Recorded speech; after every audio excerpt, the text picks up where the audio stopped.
Star, and now to our top story, the delicate balancing act in Newark after that tragic ship fire that ended with 2 firefighters dead.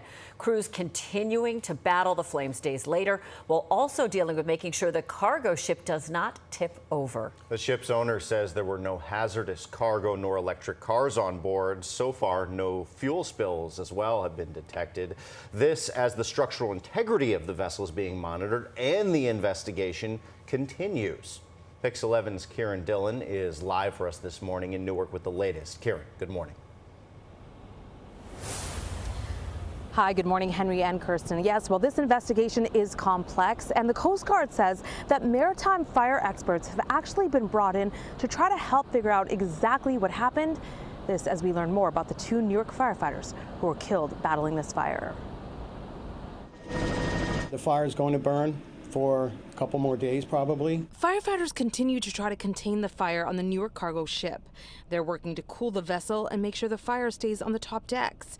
It's been burning since Wednesday night and took the lives of 2 Newark firefighters. Shipboard fires are very unique. They're constantly changing. Every single one's different. You can do all the training in the world, and you're going to find something you've never seen before on a shipboard fire. Officials say the vessel is now listing or leaning due to water from firefighting efforts. The heat is extreme. It's a steel box, so it's a very complex situation. It's burning very hot, so currently a lot of the decks that are burning and the cars that are burning are inaccessible to our fire teams. Under question, the structural integrity of the vessel and whether the hose hookups on the ship were compatible with firefighters' equipment. Officials are also investigating who is responsible for handling port fires and if there is proper training for those who have to respond to them. Public Safety Director Fritz Frag says Newark responds to all structure fires at the port, but stressed regional cooperation where necessary. He was our hero, who we will miss every day and continue to love forever. Meantime, support is pouring in for the families of the 2 firefighters who died fighting the fire. Family members and fellow firefighters are remembering the selflessness of Augie Akabu and Wayne Brooks Jr. Akabu is being remembered as the guy who would do anything to help others. They don't make him like him.